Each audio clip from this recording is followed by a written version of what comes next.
100 rated chess, but you can't stop mocking the opponent. Each time the opponent blunders a piece. Not pawn. You must move your king. Ha! Way too easy. It's not like my opponent is gonna blunder that many times anyway. We get a 182 from India. It's been quite a while since I last got an Indian opponent. I thought they all stopped playing chess for some reason or something. Welcome back to the channel. E4. It is physically impossible to blunder a piece on move 1. This game is totally under my control. Knight f6. The utmost famous Alkahein's defense. E5. Okay, I mean attacking a piece isn't exactly the brightest idea in a challenge like this, but since this guy voluntarily played the Alkahein's opening and he is also quite high rated, of course he's not just gonna blunder his knight on the very second move of the game. Right?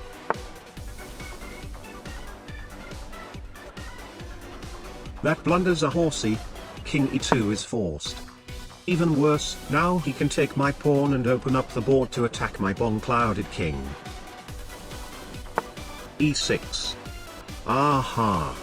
The e-pawn survived. Knight f3.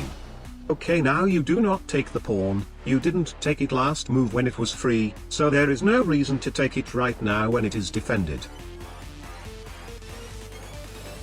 Bishop c5. d4. Well, I mean, now you can feel free to blunder that bishop. I can use that blunder to move my king back. Didn't happen. I can move the king back, but there will definitely be another blunder sooner or later, so there is no reason to retreat it right now. h3. Knight h6. Okay, trading should theoretically be good.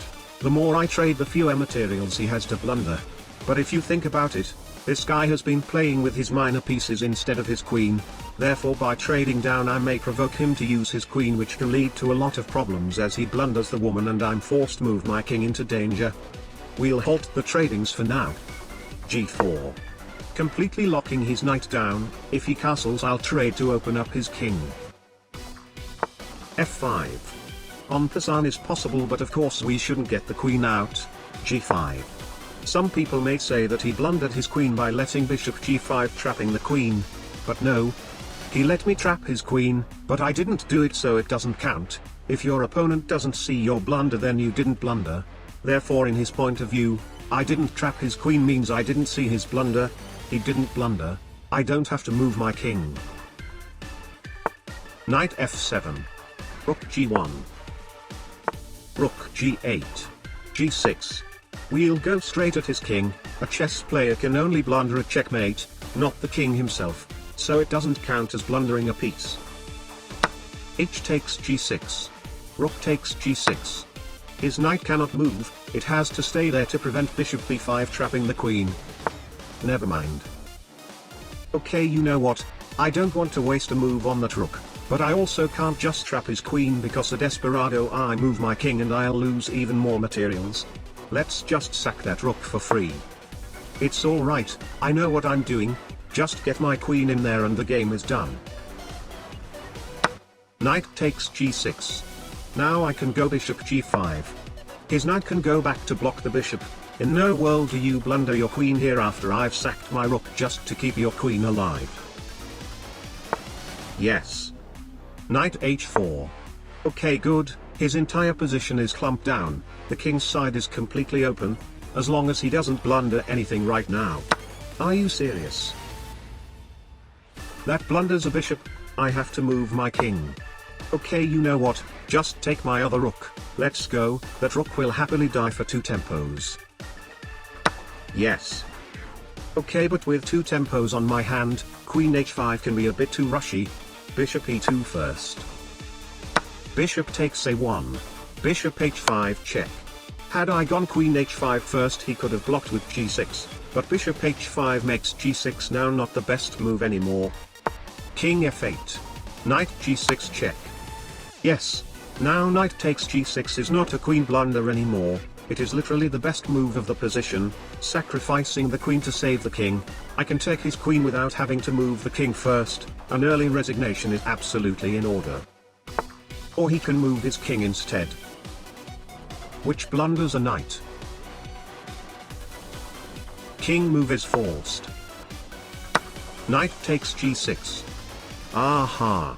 As I've mentioned, that is not a queen blunder, and in fact it is actually a brilliant move. Of course a brilliant move cannot be a blunder. I'll take the sacrificed queen. Please resign. Didn't happen. Well, I mean, he's up 9 points of materials anyway. Queen g1. It's fine though. Humanly speaking, this is very promising for white. Bishop backward captures a long distance move. Being able to make such a move has already confirmed he is actually a very strong player. There is queen takes g6. He didn't blunder the knight. That knight brilliantly traded itself with my knight a few moves ago. But instead of queen takes g6, I mouse slipped knight c3 instead. Okay, I know a lot of people are wondering how the chess did I mouse slip queen g6 into knight c3. I can tell you that even I still cannot believe it myself while I'm editing the video right now. Things happen. I played this game very late at night, so my brain probably wasn't very lucid at that point. Let's just get on with life. Rook h8. Ha! You see, the knight is alive. Queen takes g6. Alright, I got my queen in there, albeit we lost a lot of materials in the process, but my opponent isn't exactly using his materials very effectively anyway. Practically speaking, our position is actually way more dominating in both piece value and piece activity. King e7. Queen f7 check. King d6. Knight b5 check. But I only have 3 pieces left though. It's probably won't be easy to checkmate this king with only 40 seconds left. King c6. a4.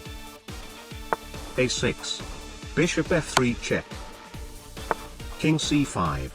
Queen e7 check. Bishop blocks. Aha! I have an idea. Queen g5. Not the best move, but he can take my knight. I win. That blunders are very simple and easy to see textbook checkmate in 12, therefore for any of you who are interested, please feel free to pause the video right now to find the checkmate, while I give you a few seconds to do so.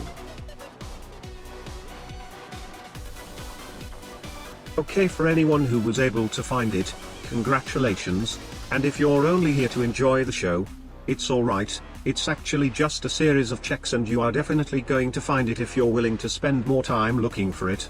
Queen e3 check. King b4. Queen b3 check. King a5.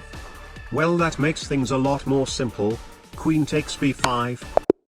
Checkmate in 1. Mission accomplished.